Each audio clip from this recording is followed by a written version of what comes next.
دوستو ایک جنگجو جو شدت پسند گروہوں کا حصہ رہا، بعد میں انہی کے خلاف لڑا، اتحاد قائم کیے، ترکی کی حمایت بھی حاصل کی اور بالآخر وہ صدر بن گیا۔ امریکہ نے جس کو دہشت گرد کہا، اس کے سر کی قیمت مقرر رکھی $1 کروڑ۔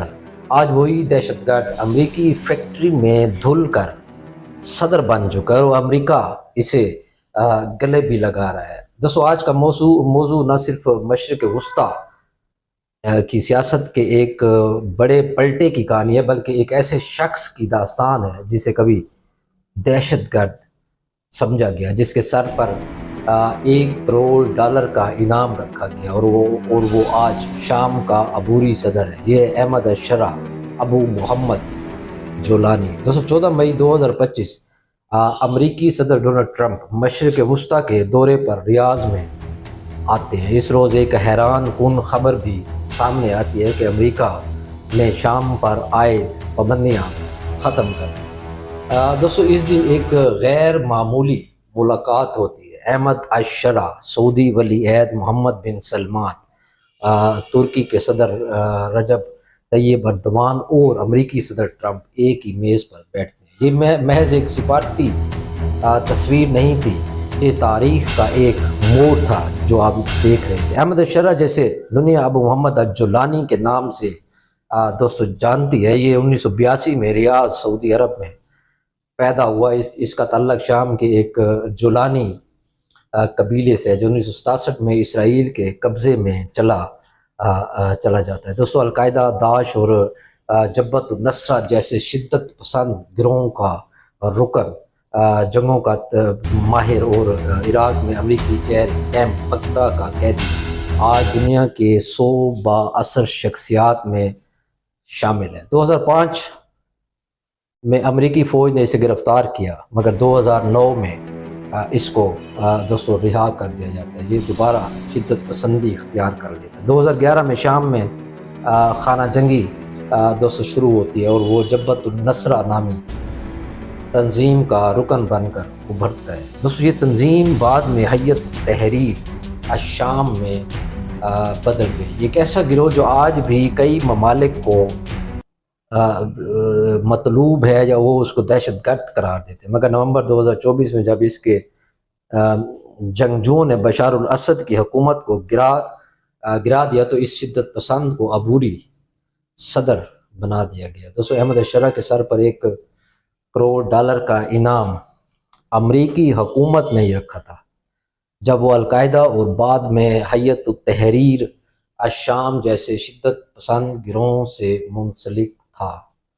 یہ انعام غالباً باراک اوباما کی حکومت نے رکھا تھا، کیونکہ اسی کے دوران ہی کیونکہ باراک اوباما 2005 میں امریکی فورسز نے اس کو گرفتار بھی کیا تھا اور کیمپ بکا میں قید کیا۔ 2009 میں رہائی کے بعد وہ دوبارہ شدت پسند گروہوں سے منسلک ہو جاتا ہے۔ 2011 میں شام کی خانہ جنگی دوستو شروع ہوتی ہے، وہ جبہت النصرہ اور بعد میں حیت التحریر الشام کا سربراہ دوستو بنتا ہے۔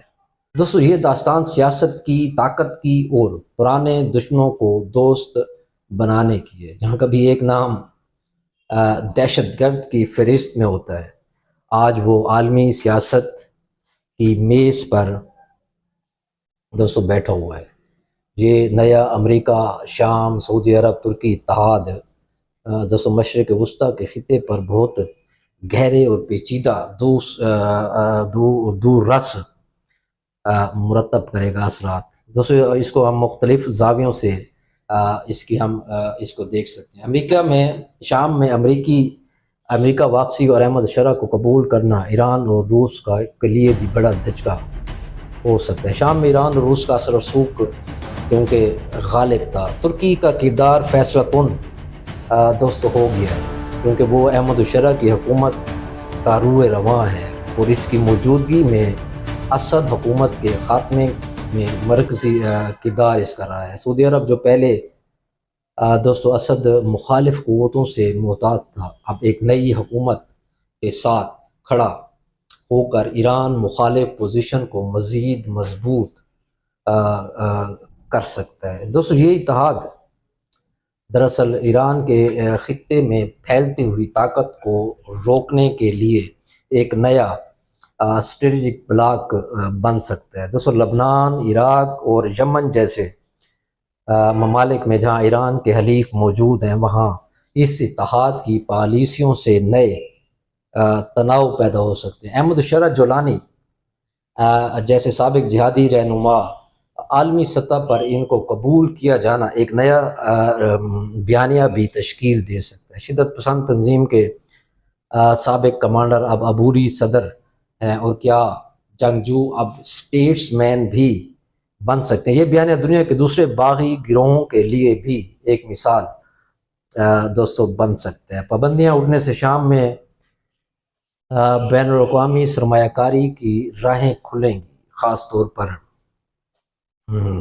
ترکی، سعودی عرب اور قطر جیسی معیشتیں وہاں انفراسٹرکچر، توانائی اور تعمیرات میں سرمایہ کاری کریں گی۔ چین کی بیلٹ اینڈ روٹ انیشیٹو کو بھی دوستو اس نئی صورتحال میں مقابلے کا سامنا ہو سکتا ہے۔ دوستو دوسری طرف کرد باغی گروہ جنہیں امریکہ نے داعش کے خلاف استعمال کیا تھا، اب وہ خود کو ظاہر ہے تنہائی محسوس کریں گے۔ اس سے خطے میں نئی شورش جنم لے سکتی ہے۔ دوسری طرف روس کی شام میں فوجی مداخلت پر بھی سوالات اٹھائے جائیں گے، اور وہ اس پیش رفت کو اپنے مفادات کے خلاف قرار دے گا۔